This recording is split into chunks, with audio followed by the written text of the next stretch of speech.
Song for the Imps. How about a song for the Imps? There we go then.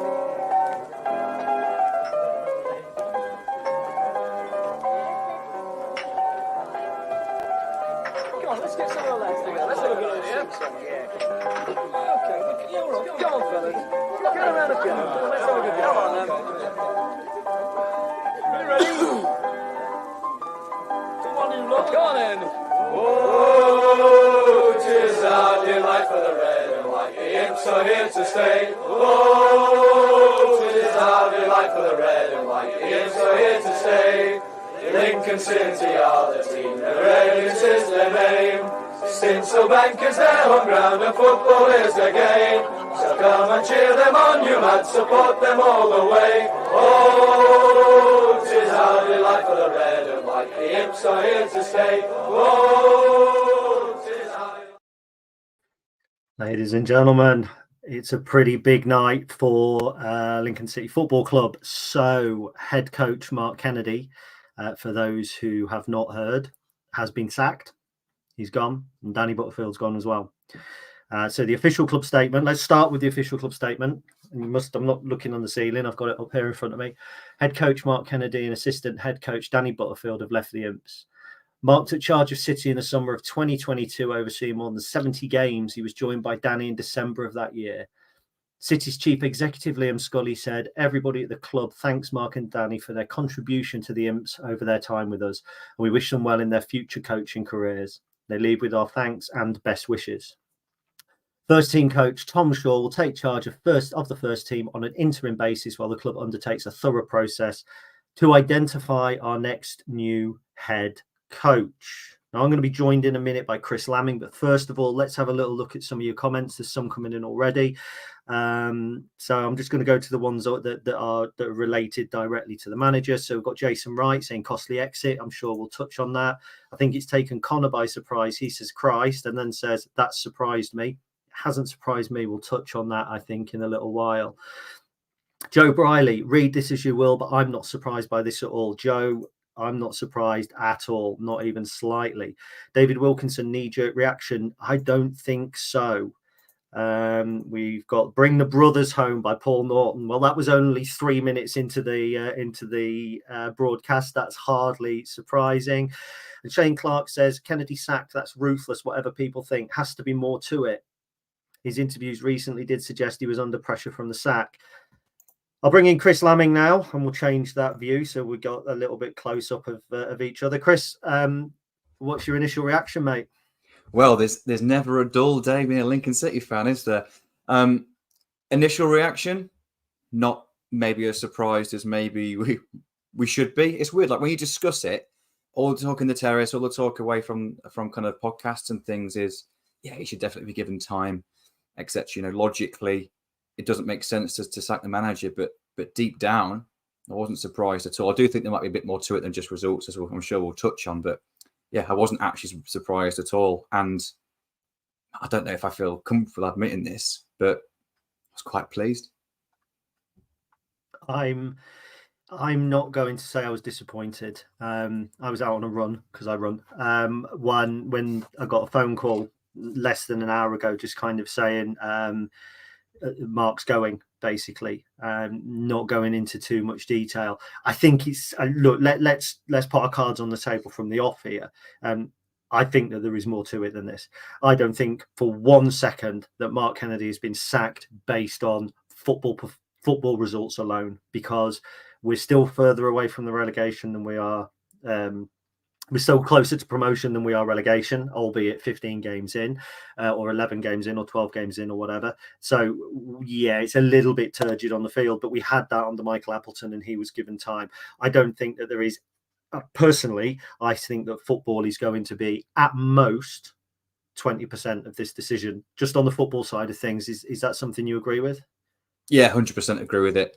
I have to admit, on the football side of things, my opinion did change slightly from the weekend. It's weird. I know you discussed on the podcast on Sunday that we was all really disappointed after a performance that we fully expected.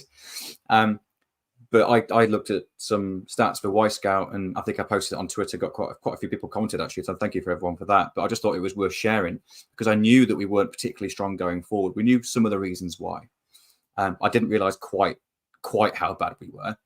So for me, in terms of just my own perception of the footballing side of things, I thought, okay, this is actually worse than I realised. Defensively, we were still okay. There's no denying that.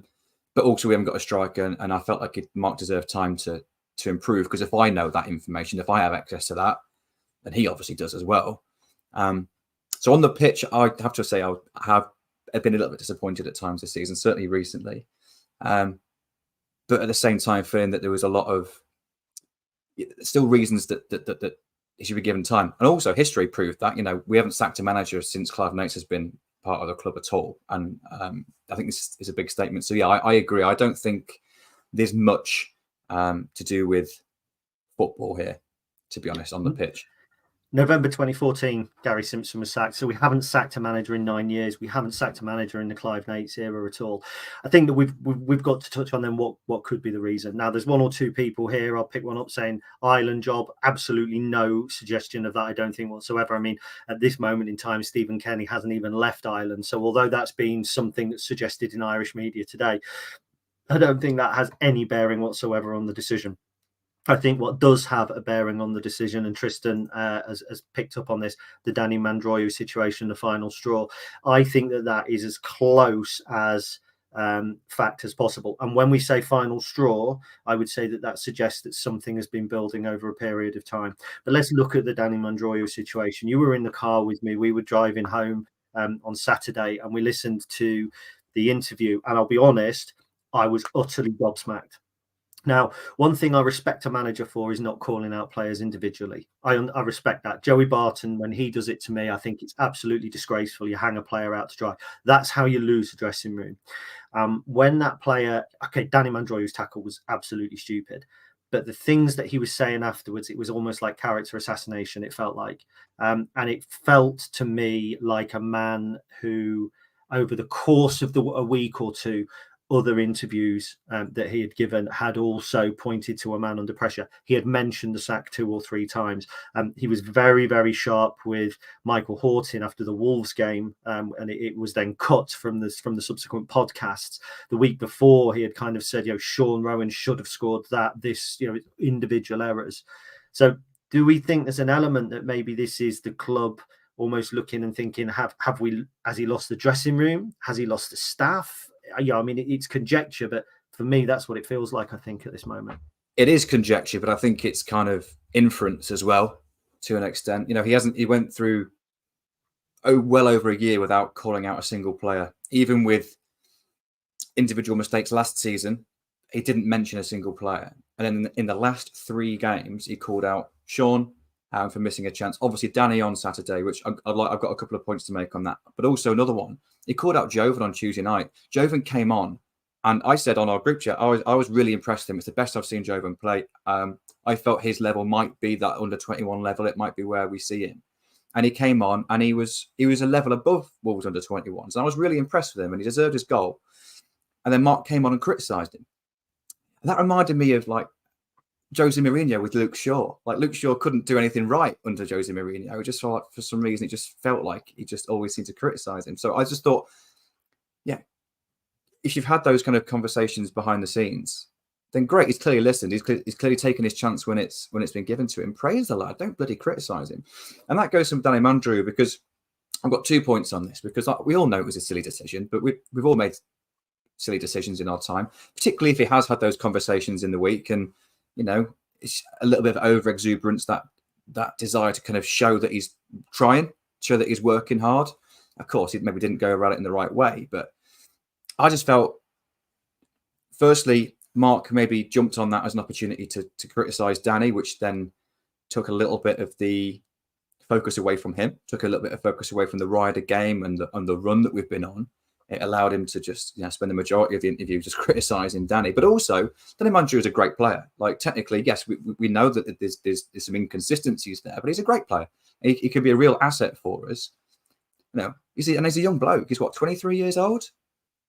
If I was 23 and I made a mistake on a football pitch, which I did many times, if that manager came out and then absolutely criticised me, and it did happen actually once, not at quite the same level, it killed me. It killed me, and it shot my confidence. And I was never the same player again. And of course, everyone differently. But I just think, how's Danny going to be feeling? He wants to come back from his suspension and know that the manager's got his back, because fans listen to what the manager says. You know, we all were disappointed with the decision he made. Of course, it influenced the outcome of the game, but he'll know that himself.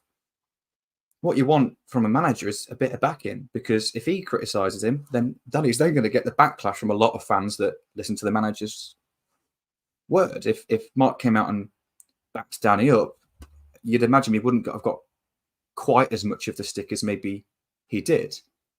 I was really disappointed with it, to be honest. So yeah, in terms to answer your question, is there more to it? Yeah, there's got to be, hasn't there? Yeah, absolutely. A couple of points I'm going to pick up on. First of all, Blake Hutchinson, no relation, but still a cool second name, says, has he actually been sacked or he's left of his own choice? I know the wording is ambiguous. My understanding is that he hasn't left of his own choice. My understanding is that the parting of ways is slightly different.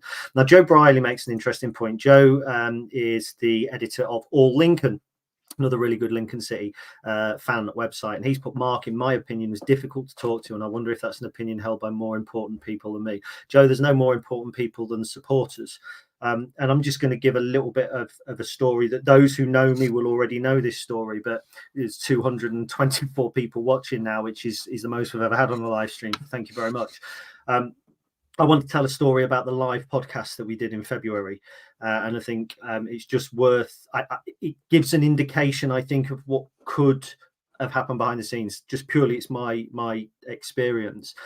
So obviously we did a live podcast. There was 200 people there in a room watching it. I'd sent the questions through to Mark. I was absolutely crapping myself, to be honest, because it's nerve-wracking. And Mark and Danny Butterfield came in. Danny was at the bar. I took Mark had the questions. I went over and I said, look, Mark, are you happy with the questions? And he put his arm around me, but not in a particularly nice way, and said, I'm happy with the questions, but what I'm not happy with is the way that you spoke about my team after the Cambridge game. Now, you've got to remember, this was the 0-0 draw at home to Cambridge that was absolutely awful. Now, granted, I'd had a bit to drink by half time of that game, and I was very, very negative coming out of it, but I slept on it and I still slated the team because it was absolutely awful. And Mark proceeded to tell me, look, I don't read your stuff. I'm not interested in that, which I don't expect managers to read it, but it didn't feel great. But a member of my staff has read it. He's furious. He doesn't want you to have access anymore to the club. Wouldn't tell me which member of the staff. So then I'm thinking, well, is it Danny Butterfield? He's next to me. Is it Scott Fry? He's on the table. Is it Jez George? Is it Liam Scully? Who is it I've hacked off? And he said, if you're going to write anything like that again, ring me. And he turned it around. And to be fair, he kind of, the mood changed. Danny Butterfield came over. He made a joke. But that was 5 minutes before I went on the stage. When we went on the stage, he then proceeded to tell 200 people that Cambridge, that game had not been good enough. And it was almost like, well, hang on a minute. Do you know what I mean? That's almost what I said. And to be fair, like, I loved that night. I had a really good night. I'm grateful for the club for giving us the access. Danny Butterfield was brilliant. He was superb. Mark was superb when he was on the stage. But it just, that kind of plays in, I think, to what Joe said, that, if it's that kind of, not attitude, but if I found that, and I never found out with Michael Appleton, and a lot of people here will say Michael Appleton was this, Michael Appleton was that, he was rude in interviews, he was this, he was that. But to people, individual people, he was a decent guy. He would have time for you. He would speak to you. If I wrote something about his team that he didn't like, he wouldn't make me feel like that. And that's how I felt, to be honest. So that's kind of my insight, I think. And I know you haven't particularly met him, but do you think that kind of personality might be an issue behind the scenes? I mean, not anymore, but could have been up until 6 o'clock.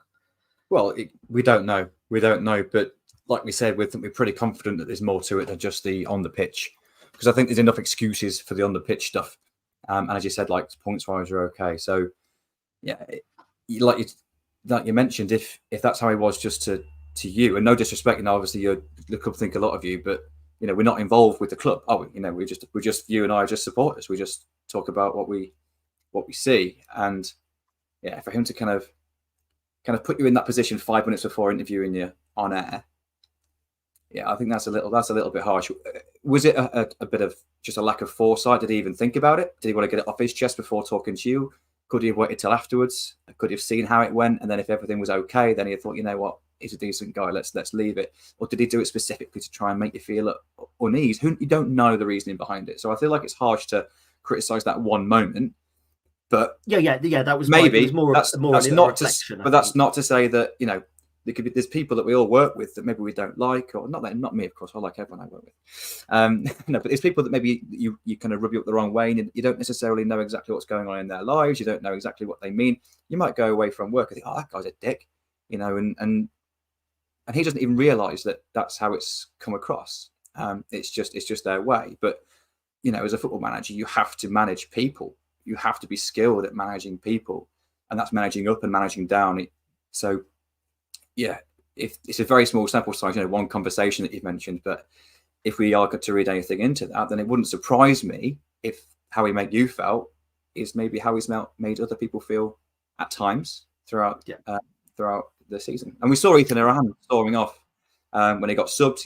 That's not a sign of a particularly united dressing room, is it? I know it's only one player, but well, I don't think it was one player. I heard a player leaving almost immediately after the game as well in his car. I think Ethan Hamilton, reports of Ethan Hamilton leaving quite early. And look, I don't want this to be a complete assassination. Now he's gone, everybody kind of there doing that behind his back. No, of course. Because there was a lot of positives, in my opinion, that Mark did bring in. I mean, we've had some great cup nights under him. He knew how to set up a team to not be beat. It was almost like he was 60% of the way there. And let's face it, had we had strikers and had this ridiculous injury time thing in the first 3 weeks that has not been the case, and shoulda, woulda, coulda, but we would have beaten Bristol Rovers and we would have beaten Northampton Town. And had he not lost strikers, we probably would have beaten Carlisle United. I don't think on the pitch we were a million miles away, but it has been boring in terms of attacking. But it's, you look at the Blackpool game, we won 3-0, but it was 2 penalties with 4 box entries. And the Wickham game, we were superb. But again, to reiterate, although I don't think it's football related, do you feel that it's almost like a balancing act, isn't it, for the chairman and the people that make the decision? It's like, well, look, if we're winning, can he alienate some players? Maybe he might be able to fall out with a little bit of staff. But do you think that maybe the football element? I mean, even you have said, even you were kind of a little bit critical, and up until the last day or two, last week or two, you've been quite defensive of the football that we've been playing. Yeah, I have. We have access to some of the statistics, and of course, I'm a bit of a nerd about it. I like to look into it in depth, but I haven't looked into it in as much depth as I did on Sunday. To be honest, Sunday was the first day I looked, right, let's look at individual metrics. Let's look at all of them. And because we always say stats aren't real in a way, they don't tell the whole story of a game, and individual metrics kind of don't necessarily replicate or highlight exactly what's going on the pitch. But you combine 10 different metrics, that gives you a pretty decent picture. So my mentality changed on the pitch at the weekend, primarily because I looked at the stats in more depth than I had at any other point. But there is still, it's a double-edged sword, isn't it? It's a balancing act, because there is still reasoning behind it. There is still reasoning behind it because of the lack of strikers. And I mentioned to Charlie last Thursday, he asked me the question, is at the time, did I feel it was just because of the striker situation? And I actually said yes. And then on reflection, after looking in more depth, it's clearly more structural. So depending how you look at it, well, there's excuses because we haven't got the strikers. So if it's 100% pitch related, then you kind of think, well, the club are going to hold fire until we've got strikers in the team. But if the other side of things, even when we did have strikers in the team at the start of the season and results were okay, we actually were not a million miles away from the metrics that we're putting out now. We just got better results. So maybe that's an indication, if we was analysing any other team, you say, well, hang on, this is unsustainable. This team's going to slide down the table. So, yeah, I think you can look at the positives and negatives and kind of put different spins on the statistics as much as you like. Which, once again, not to mean to repeat myself, but that just makes me think it has to be more to do with than just the football, because I think there's enough kind of get out jail free cards, if you like, I think you put that in your article on Sunday. I think there's enough there on the pitch to justify him staying and giving him a chance to turn it around. So that there has to be something else to it here. We're going to come on to who to replace in a minute. But I think I want to, I'm sure you're going to be able to chip in on this, kind of almost put people's minds at rest a little bit as well. Because, for instance, when Danny and Nicky left the club, they were the club and they had their fingers in every pie. The team was their team. It was their players. I think with Mark leaving now, I think we're in a more robust position as a club in order to experience some continuity. With respect, I think Jez George has done a great job in terms of recruitment in recent seasons. I think like the likes of Rico Hackett, Ethan Arahan, Ethan Hamilton, Cordy O'Connor, Ben House, Tyler Walker might be injured, but Tyler Walker, we've made good appointments, in my opinion. And I think that we are a more robust unit. I would liken this a little bit. I'm going to go to Brentford when they lost Dean Smith and Thomas Frank stepped up. It's a similar situation. Dean Smith left for another job, to be fair, but the rest of the structure was in place so that when the head coach came in, the club was able to exist. It was able to continue to exist through the interim period as well. I actually think Thomas Frank stepped up internally, and I don't think that we'll have somebody step up internally. But I do think that the club is in a more robust position. I don't think it's a case of, oh God, now we're rudderless. What we're going to do for 3, 4, 5 weeks while we appoint a manager? This is a nightmare. I actually think a lot of what we do will be very similar to what we've already done. Maybe there might be slight change of tactics. Might be the odd player gets a different run out. But I think by and large, it's a good time to do it if you're going to do it, because we've got enough time for a manager to come in and have a say in the January transfer window. We're far enough away from the bottom 4 at the minute for when a manager comes in. You would imagine that we still should be a couple of points outside of that kind of bottom 4, even if we continue to collapse. So it's almost putting it across to you. Do you agree? Do you think that we're in that kind of robust position where we can take this almost curl up in a ball, take the hits, and then come out fighting again? 100%. Yeah, 100%. Now, you mentioned that we're in a much better position than when Danny Kelly left because he was the club, or him and Nicky were. I think, in fact, I know that we're in a far stronger position in terms of the backroom structure, even compared to when Michael Appleton left. Now, Charlie from the podcast and I were fortunate enough to have an evening with Jez 3 or 4 weeks ago. It was such a privilege. Now, we can't say a huge amount of detail in terms of what was said. It was a lot of stuff that's kind of mentioned on trust. But one thing that was absolutely apparent is how strong that structure is. And one thing that he mentioned is that the club needed to make sure that they gave the head coach, to be honest, slightly less kind of an importance, as horrible as that might sound, or as I can't think of the right word. Influence probably is the right word.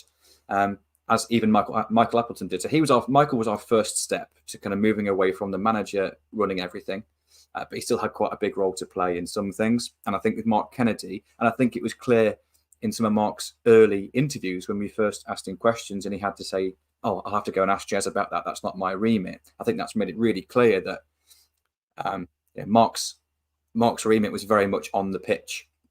We didn't have as much influence in regard to the other elements of the club. He was always asked his opinion on signings. I know that was the case for anyone that's wondering. He was definitely always asked opinion on signings, but he isn't a manager to go out, watch the games, do the scouting. That's a very different department. So what we're really missing here, and I think it's key in the statement as well, is it's a head coach. It's not a manager. And they are different. They really are different. And of course, managers are probably becoming less and less frequent in the traditional sense than they were in the Football League. And head coaches are certainly much more common. But it's very much a head coach that we are looking for now. And everything else, to be honest, I feel it's just going to run just as it has. The academy is going to be ticking by. Recruitment is going to be ticking away just as much as it was. The only difference is the coaching on the pitch. And we've still got Scott Fry. We've still got Tom Shaw. Tom Shaw's been here a long time now. Tom Shaw, I think, as far as I'm aware, is already in charge of the whole out of possession structure of the team. So the only thing we're actually missing is in possession. Scott Fry does the set pieces and the goalkeeping. Tom Shaw does our out of position stuff, which is the stuff that's been really, really positive. So all we're looking to bring in is a head coach that can manage a team of players, put them in a structure that can help them in possession improve what we've been outputting so far. So the club's in a really strong position to do this. I agree. I think the timing's good. If you're going to do it now. Obviously, I'm putting some comments up. We can't go quite through everybody's comments, so I'm trying to get as many as possible. Look, Chris, this is the obvious question about who's next. I'm going to float one out there. By the way, we just hit 300 viewers and then just disappeared. It's phenomenal. It's the best live show we've ever done. So thank you very much. I'm going to put some out there. and then it's over to you, and then we'll discuss an obvious one. And I'm kind of going to sell you down the river because my pick might be an obvious one. I think Stephen Bradley was one of our first choices for the role back when Mark was taken on. He's the Shamrock Rovers manager. There's been a lot in the news recently about him kind of distancing himself from contract talks at the end of the year. Their season ends in 3 weeks' time. I think it ends first weekend of November, potentially second weekend of November. I'm going to put him as an early front runner, as an early favourite. I think we would have done our due diligence on him before. The only thing that might stop him coming here is if a championship job is available and somebody looks at him for that because he's got the European experience. However, bear in mind that we've also got players like Sean Rowan and Danny Mandroiu, who technically should be the crown jewels in the Lincoln City kind of collection. They're the players that we've brought in. Danny Mandroiu, if he gets firing, and he's the Danny Mandroiu we saw in August all season. He's 15, 20 goals with 10, 15 assists. That's £1 million player. That's a Danny Mandroiu was the crown jewel in Stephen Bradley's Shamrock Rovers. In Stephen Bradley's Shamrock Rovers. Sean Rowan, again, I mean, I'm not just saying, we go Irish, but I think Stephen Bradley is somebody that we have seriously got to consider. I'll put that to you and see if you have another name at all. I'm going to avoid the obvious one for now. No, genuinely, there was one manager who might have been a little bit left field, who I've been really impressed with for a year or so, and it's Mike Williamson, who's literally just got the MK Dons job. I really, really like Mike Williamson and what he's done at Gateshead. And it's a bit of a step up 2 leagues, but yeah. Apart from that, there's only one other obvious manager that's out of work at the moment that I'm sure is going to be on everyone's lips, and that's of course Mr. Cowley. It's not surprising that we're going to be linked with him. It's the obvious link, isn't it? Danny Cowley's out of work. We've sacked our manager. Can we kind of repair the marriage, bring him back? I'd love it. Well, of course, the club's very different now than it was when Danny was here last time, because him and Nicky built what we have right now really from scratch. They had a huge influence in how the club was run. They would have to accept a role which gave them slightly less influence. Whether they would be willing to do that or not, we don't know. So that will be really interesting. I think Danny Cowley taking over this squad with the style of play that we currently have is definitely more suitable than him taking over at the end of Michael Appleton's reign. I think we're much more suited for a Danny Cowley style of football. So in terms of can he improve, could he improve? I'm not going to deny, we all love Danny Cowley. I'll go and pick him up from wherever he is, and I'll drive him there and get sign him tomorrow. It would make me so happy. Danny Cowley broke my heart when he left the club. He really did. But we've had enough time with apart now. I think we can forgive each other, can't we? And bring it back. You go for a meal with an old girlfriend and just be friends. Do you think you don't have to bring them back into the building and I don't know. The keys to I wouldn't know. I've never been in that situation before. But yeah, let's be honest. Like we all have those memories, and there's always going to be arguments of would you bring it back, and would that then tarnish the reputation that we've had before? We don't know. But Eddie Howe did it at Bournemouth, didn't he? So Eddie Howe did it at Bournemouth. Nathan Jones, exactly. Yeah, my heart obviously is going to go straight to Danny Cowley. My head doubts it slightly. I think Stephen Bradley's a really intelligent shout. We know he can get the best out of Danny Mandroiu, because Danny Mandroiu stood out hugely in Shamrock Rovers. We discussed that in the summer, last summer, didn't we, before we brought him in, when we were linked with Bradley initially. And we saw that Danny Mandroiu was a player that we thought we might be after because of how much he stood out. And of course, that transpired. I don't know who else there would be. Obviously, there's going to be so many managers out there. We might even go and approach someone that's in a job. We might do a thorough recruitment drive. But knowing enough about Clive and how he operates the club and how we've operated before, he's always got a succession plan. Even if there's nothing set in stone yet, Clive already knows he'll have his top 3 or 4 that he wants to go after and have communications with. You'd imagine that there's been some groundwork done already. We haven't announced anything straight away, so it doesn't mean to me that that someone's signed and sealed already. But you imagine that this conversation's been had already. What about Steve Evans? Absolutely fucking not. John Eustace has got mentioned there, so we'll go back to that in a minute. I mean, John Clack has said here, Cowley would be interested, I'm sure, but he may not be cheap. I'd be happy with that, though, as he always gave 100%. I think Danny Cowley would be the sort of, Danny and Nicky would be the sort of people that would help galvanise the club a little bit. I think that if there is an issue in the dressing room, they are the sort of managers or the sort of people that will be able to bring that. There was very much an us and them mentality. There was very few dressing room issues when they were here. I think that they have the capability of managing in this division, and I think that coming back to Lincoln wouldn't be a terrible move. Do I think it's going to happen? I don't think that we'll go back. They'll be favourites. The bookies will tell you they're favourites because they're going to want to get them their money, get your money out of you. As I've said, I do think Stephen Bradley's an obvious choice if it can be done. It just depends if Stephen McPhail, I think, is staying. He's the director of football. Yeah. So if he's staying and Stephen Bradley is not, then there's a potential there, I think. Somebody mentioned John Eustace as well. Obviously, he was doing well with Birmingham, took him to 6th in the Championship.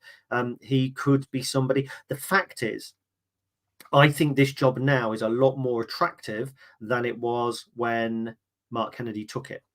Massively. Because I think we now have, there's no rebuild needed in the squad. And I think there was at that point, the Michael Appleton's last season, I think was challenging for some. And I know you have to go in a second, Chris. I think it was challenging. The squad was a little bit decimated, but I think that we have quite a strong squad now. And I think any manager or head coach looking at this squad and looking at the way that we've been progressing is going to find it attractive. And therefore, I think it's, it's kind of it's a buyer's market for us. I think that we're going to be able to kind of dip in and out, dip into what we want. I mean, do you agree with that? Do you think people are going to be looking at this and going, I'll have some of that? Yeah, I agree. I think Lincoln are a really attractive club. We're an established League One club now. We're not fighting relegation. It's not often that a manager gets sacked and a job becomes available when the club isn't in turmoil. That's how it happens in most jobs. Rarely a manager will get poached and then someone gets the opportunity to go and take over a successful club. But 90% of managerial roles are because clubs are really struggling.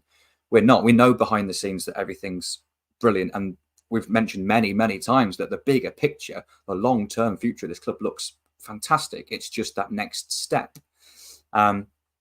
So yeah, I think we're really attractive. I really do. I just think it's, we've come on here because the news was announced. We came on here 5 minutes later.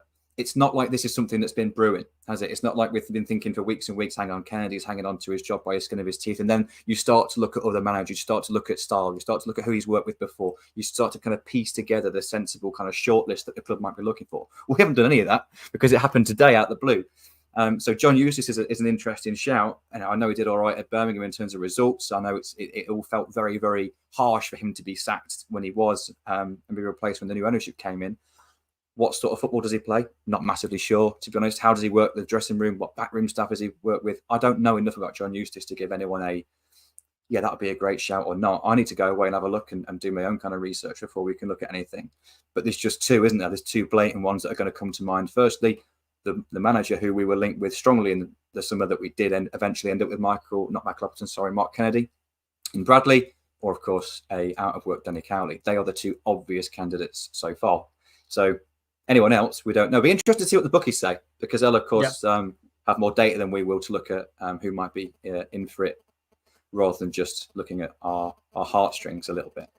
Well, there's a few names being mentioned there. Obviously, Landon Donovan, which I think is tongue-in-cheek from Sam. You've got Scott Brown, who's left Fleetwood, who I'm not sure, again, is the right type of personality. Not for me. People have been mentioning Ian Foster. He has just gone to Saudi Arabia, I think, as an assistant manager from the England under-19 setup. So I don't think that he's particularly somebody who will have piqued interest. Lots of people saying Pete Wild at Barrow. I think they're 14th in the table at the moment. Who knows?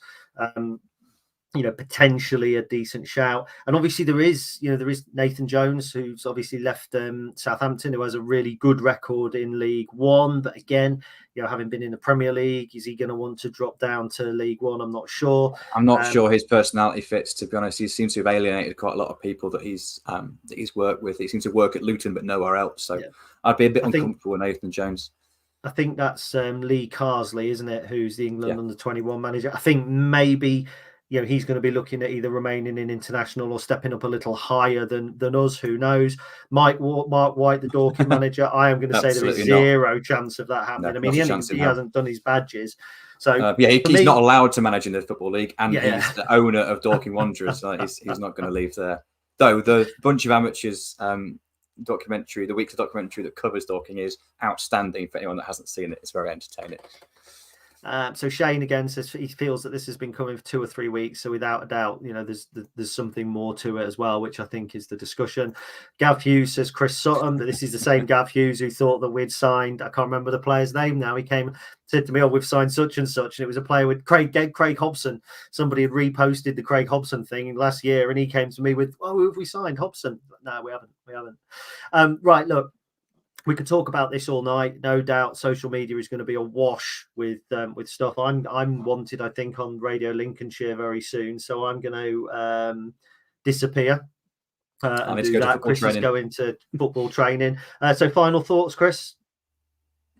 I'm really excited. Actually, I'm really excited because we all know that the squad is capable of really pushing on. I think we've got the building blocks of a really successful League One squad here, and we already know that the future is really bright. There's lots of promising youngsters. The structure behind the scenes is really strong. I'm really excited now for the club to take a real kind of positive forward-thinking next step here. This could be maybe it's a 2.5 years earlier than we expected it to be, but it can be a real positive next step forward. So yeah, it's weird. I would always back the manager. I always kind of try and see the support that they justified. And I think he was justified on the pitch. He was justified time, but now he's gone. I can't deny I'm excited more than anything. It's interesting times. Look, my gut reaction, I'm going to be entirely honest, my gut reaction was one of happiness. I felt he's a manager who has been struggling a little bit off the field, and I just got the impression that attitudes and atmosphere was changing, and a good dressing room is you're 50% of the way there. You only have to look at Keith Alexander, 2002, 2003, greater than the sum of the parts. You can achieve so much with a tight dressing room. We've got the best squad of players I think we've had in my lifetime when they're all fit. I think we've got a superb squad.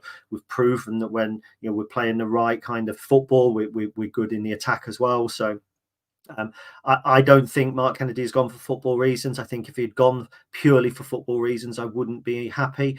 But just the reports, the stories, the little things you say that people are saying, all that sort of stuff, it feels like it's a good thing for the football club.